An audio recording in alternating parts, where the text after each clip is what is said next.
자, 이 고법이 얘기했다는 항소심 올라오면 집중심리 재판부가 담당하게끔 하겠다라는 이야기는 지금 막 속보로 나온 내용이기 때문에 저희가 또 후속 보도가 있거나 관련해서 또 해석할 이야기가 있으면 좀 더 나누도록 할 텐데. 지금 최근 며칠 동안에 계속 화가 나는 게 뭐 지기현 재판부 바꿔라 했더니 뭐 사람을 보강했다. 그러니까 판사를 한 명 붙여줬죠. 누가 보강해 달라고 그랬어요? 그 사람 바꿔라 그랬지.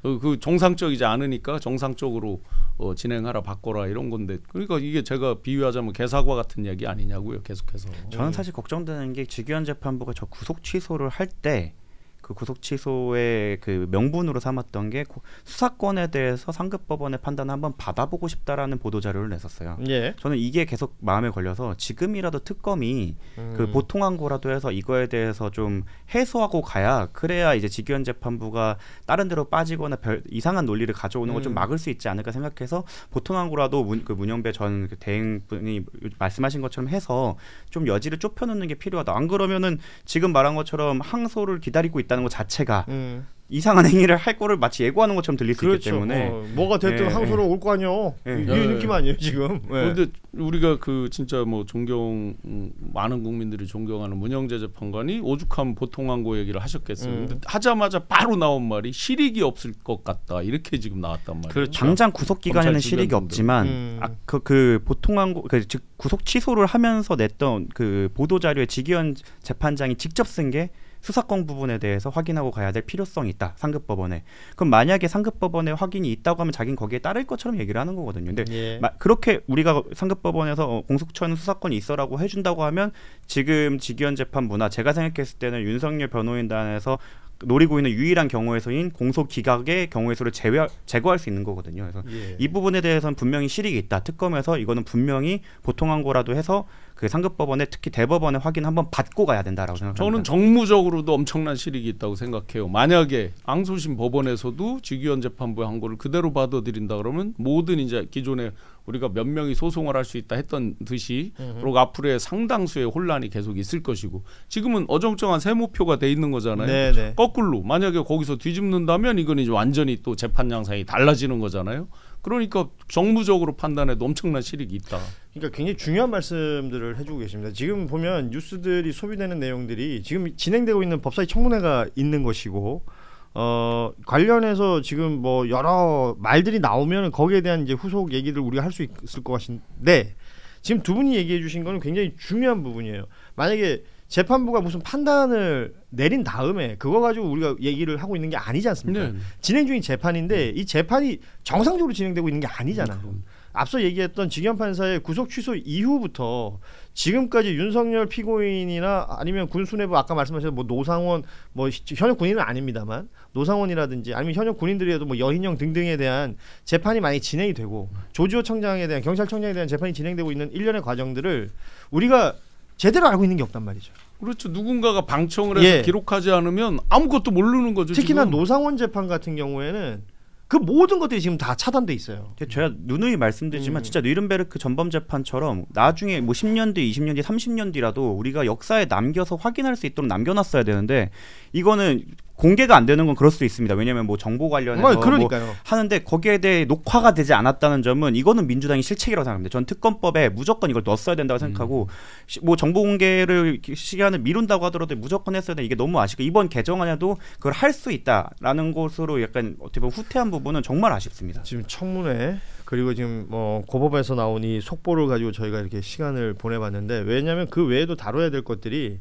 지금 통일교와 국민의힘 관련해서 그 국민의힘 명단 관리하는 그 DB 업체 압수수색해서 12만 명 나왔다는 거 아니에요?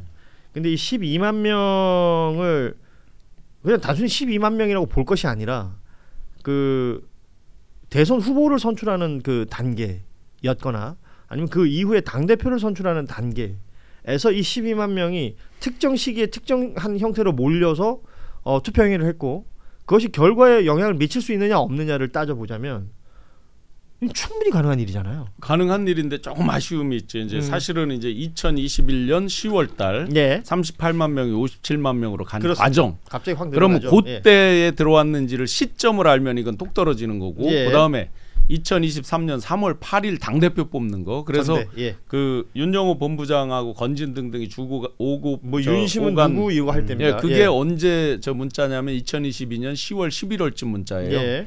그러면 그쯤 그 말이 나오고 전당대회 그 사이 날짜.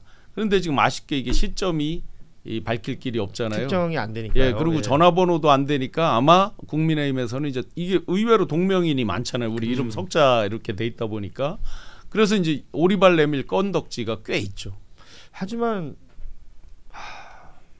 글쎄요, 12만이라는 숫자가 뭐 사실은 어떤 분들은 그래요. 5만만 나와서도 이건 의심할 만한 이야기인데 10만이 넘는 5만 아니라요. 선거 투표 실제 참여자 기준으로 보면 국민의힘 전당대회 같은 경우는 3만 정도가 한 세력만 있어도 결과를 다 바꿀 정도가 됩니다. 특히 박빙인 상황에선 더 크게 작용을 했겠죠. 그리고 한 도시 기준이 5만으로 알고 있는데 그렇죠. 네, 도시를 훨씬 더 상회하는 기준이고 지금 보면요, 윤석열 후보가 대선 후보로 선출됐던 당시 이제 상대는 홍준표 전 시장이 될 텐데 이때 합산표 차이가 한 4만여 표 정도 되는 거고요. 그리고 김기현 당대표가 선출됐던 앞서 말씀하셨던 23년 3월 8일 전당대회 이때는 이제 안철수 당시 의원이 상대였었는데 이때는 표차가 13만 6천 표예요. 그러니까 당 내에서의 선거지 않습니까? 이게 경선을 통해서 대선 후보를 정하는 것과 당 대표를 정하는 것에 있어서 당 내에서의 선거에 이 정도 표 차이로 당락이 달라지고 결과가 바뀌는 것이고 대선 후보 같은 경우는 여러분 아시다시피 후보 된 다음에 대통령까지 됐잖아요. 여기에 어떤 영향을 미쳤다면 그렇죠.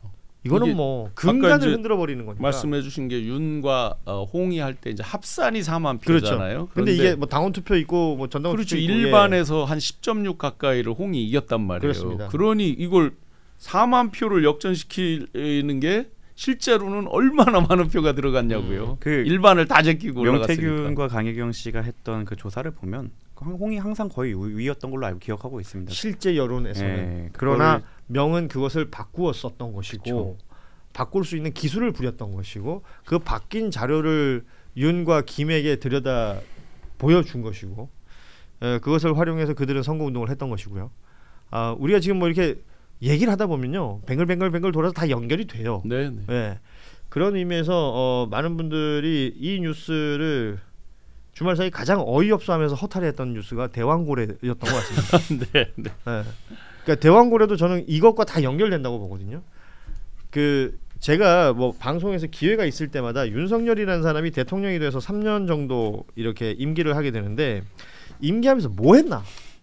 아니 논란을 일으키고 뉴스를 만들어내고 맨날 뭐 지지고 싸우고 입틀 막 하고 뭐 바이든 날리면 하고 이랬던 거 다 이제 국민들이 아는데 그러면 대통령이 행정부 수반으로서 무언가를 이끌어 나가가지고 뭘 한 게 있느냐라고 따졌을 때 본인들의 정책으로 처음으로 국민들한테 내놨던 게 만나이였어요. 그러고 나서 뭐 의회하고 왔다 갔다 해가지고 뭔가 정리돼서 나온 건 딱 하나 더 있습니다. 개식용 금지. 그 외에는 없었어요.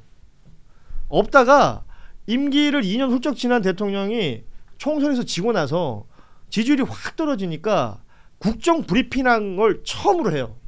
첫 국정 브리핑 내용이 바로 여러분이 알고 있는 이 대왕고래입니다. 140억 배럴에 묻혀 있다고 얘기를 하고 비슷했어요.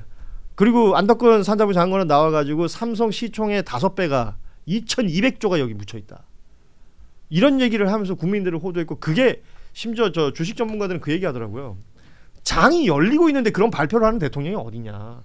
그래서 그 석유공사 같은 경우에 막 주가가 들쑥날쑥거리고 그랬었지 않습니까? 석유공사뿐만 아니라 일반 석유 유통기업들도 큰 데들이 많거든요. 도매상 하는 큰 기업들 상장된 게 있어요. 그런데 주가까지 뛸 정도니까. 이게 제가 아까 심우정 그 따님 관련해 갖고 그 공수처가 명운을 걸어야 된다고 말씀드린 것처럼 이 대왕고래는 감사원이 조직의 명운을 걸고 이거는 파헤치지 못하면 감사원이 있을 이유가 없다고 생각합니다. 자, 이게 주말에 나온 뉴스는 그 비상계엄이 한참 그 시끄러웠던 12월에 그리고 비상계엄하고 대통령은 이제 뭐 찌그러져 있고 막 이랬던 타이밍입니다. 그런데도 이거 한다 그랬어요, 시추를. 갑자기 이 시간에 이 뉴스가 왜 나오나 그랬었다고. 근데 뭔가 진행된 게 있으니까 자기들 하겠다는 거예요. 그래서 했어요. 해갖고 돈을 1,200억을 들여가지고 갖다 꽂아봤더니 가스가 6% 있더랍니다. 그럼 나머지 94% 가량은 그냥 물이라는 거예요.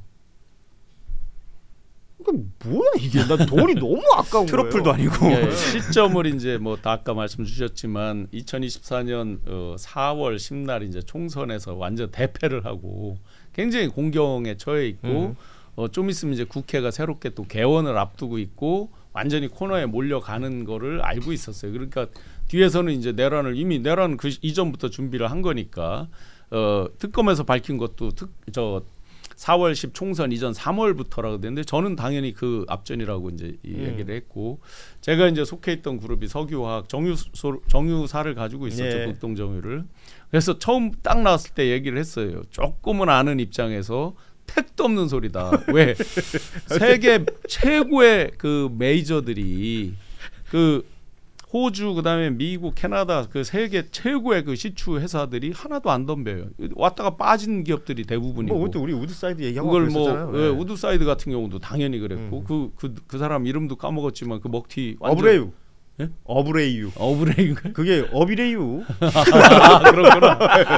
듣도 보도 못한 진짜 듣보잡이고 뭐 그 어디 텍사스 집에 갔더니 뭐 그냥 그게 뭐 어디 진짜. 뭐 헛간 같은 데가 뭐 사무실이라고 돼 있고 뭐 그러니까 창피하면 국민들의 몫이 되는 예. 거니까. 예. 그 어브레이유가 와서 심지어 기자회견까지 했지 않습니까? 그러니까 왜냐하면 액트지오예요 회사 이름이. 가물가물하시겠지만 유산균 회사도 아니고. 액트지오라는 회사를 얘기할 때 윤석열이 뭐라 그랬냐면 세계 최고의 기업이라고 그랬어요. 네. 그러니까 세계 최고의 기업이 근데 사옥이 있을 거 아니야라고 이제 찾아가 봤더니 그 다들 봤잖아요 구글샷으로. 맞아요. 그냥 그 미국 전형적인 미국 가정집 예. 앞에 차 한 대 주차돼 있고. 예. 그래서 그 이후에 후속 보도를 하는 매체들 몇 군데를 봤더니 그 어브레이유를 찾으러 간 거예요. 그 이후에 우리나라에서 돈 받고 갔잖아요. 갔더니 거기 그 집은 이미 렌트가 나와 있고 이 사람은 브라질이 원래 고향이니까 갔대는 거야. 그러니까 턴 거지 그냥. 네. 와. 요즘 문제되는 사회적으로 문제되는 무슨 화로 회사가 유명 배우 써서 거기에 이제 뭐 캐나다 알버타 소고기가 워낙 유명하니까 알버타에 뭐 어디 농장하고 해서 했는데 그 앞에 정육점이다. 그렇지. 뭐 이게 완전히 정육점 수준도 안 되는 저기잖아요. 이거는 그 앞에 농장은커녕. 이거는 계속 말씀드리지만 감사원에 진짜 조직의 명운을 걸고 감사원이 할 수 있는 모든 거를 해야 되는 사안이라고 생각하고 그렇게 이어져서 제발 이번에는 특검이 아니라 기존 우리가 갖고 있는 시스템 안에서 정말 합당한 처벌이 나와서 이러한 인기 영합적인 아니면 자신의 대선 정치적 국면을 전환하기 위해서 했을 때 공무원들로 하여금 너네 그러다가 너네가 처벌받을 수 있다는 선례를 좀 남겨줬으면 좋겠습니다. 실패한 이 대왕고래 사업을 했던 게 석유공사의 담당 팀이 있다고 하는데 성과 평가에서 S등급 받았대요 연말에. 이야, 또 입틀막의 그 S등급. 칼비 준 거랑 똑같죠. S등급 받으면 이제 경평 성과 평가를 해서 S등급 받으면 보너스가 이제 완전히 달라지니까. 300% 성과급을 받는다는데 월급 3배 받는다는 얘기인데 300%면. 야 참. 그리고 이게 포항 앞바다에서 벌어진 일이잖아요. 네. 그러니까 이 포항 앞바다는 뭐 아시는 분은 알겠지만 그 근해 어업 중에 굉장히 중요한 게 이제 게잡이에요. 그러니까 시즌이 되면 대게도 있지만 홍게잡이를 엄청 하는데 거기를 홍게잡이를 해야 될 곳을 얘들이 지금 파이프를 꽂아놓은 거죠. 그러니까 어장을 잃은 어민들의 손해는 또 수십억이 된다는 겁니다. 이거 어디 가서 하소연합니까? 그렇죠. 이거 뭐 어떻게 뭐 손해배상 청구나 이런 게 가능해요? 국가 배상을 해야 되는데 쉽지 않을 것 같습니다. 저희한테 만약에 온다고 하셔도 쉽지 않다고 말씀을 드려야 되는 상황이죠. 이건 사실은 뭐 국가 배상을 하기에는 사실 정책적인 부분이고 고의 과실이 있다고 보기는 어려워서 사실 배상은 어려울 것 같습니다. 포항의 옛날 지진과 뭐 이런 걸로 얼마나 힘들었어요. 네. 그래서 그 사람들을 이제 2번, 3번 정말로 가슴에 멍들게 만드는 일이죠. 제가 당시 방송했던 게 기억이 나요. 대왕고래는커녕 고래 싸움에 저 새우등 터진다고 새우등 프로젝트라고 지라고 택도 없다라고. 왜냐하면 제가 정유 이 전문으로 하는 사람들 좀 알 거 아니에요. 네. 그래서 쭉 물어봤을 때 택도 없다. 아예 관심 없다. 이 부분에 대해서 또 책임져야 될 부분은 또 언론도 있습니다. 그때 막 이거 나와갖고 뭐 난리 호들갑을 났었죠. 떠면서 예. 뭐 이제 뭐 국민 한 명이 얼마씩 한다 뭐 이런 그런 기사를 냈던 심지어 사람들은 이제 주유소에서 우리 얼마에 기름 넣는다 이런 기사까지 있었어요. 맞습니다. 이런 그런 사람들에 대해서는 영원히 박제를 해갖고 그 사람 밑에 꼬리표가 달려야 된다고 생각합니다. 부끄러운 일입니다. 그러니까 온 국민을 상대로 사기 행각을 벌인 것이 이제 만천하에 드러난 건데 사기를 저지른 사람이 그 전면에 나와 있었던 건 윤석열이라는 걸 우리가 알지만 그 뒤에 윤석열에게 그런 의사결정을 시켜서 앞에 나가서 브리핑을 할 수 있게끔 만들었던 무슨 그 구조라는 게 있을 거 아닙니까? 거기를 말씀하신 뭐 감사원이 됐건 뭐가 됐건 제대로 들여다봐가지고 다 무언가 처벌 받았으면 좋겠어요. 네. 자 오늘 저희가 준비한 뉴스는 이렇게 마무리할 텐데 댓글 올라오는 것 중에 좀 인상적인 게 있어서요. 지금 법사위에서 치러지고 있는 그 청문회를 보시면서 그 검사들의 태도에 대한 이야기를 해주셨습니다. 계엄 전에 윤석열 정부의 내각을 보는 것 같고 계엄 직후에 군 수뇌부를 보는 것 같다. 이런 표현을 써주셨네요. 저희가 지금 실시간으로 청문회를 보지 못했었는데 이 문장을 보면서 청문회의 분위기를 알 수 있을 것 같습니다. 오늘 이 청문회가 다 진행이 되고 나면 저희가 내일 뉴스다이브에서 또 한번 정리를 할 수 있을 것 같은데 저희 꼼꼼히 보고 또 내일은 전해드리도록 하겠습니다. 오늘 함께해 주신 우리 신용환 부위원장 그리고 정구승 변호사와 함께 인사 나누겠습니다. 내일 오후 3시 30분에 뵙겠습니다. 고맙습니다.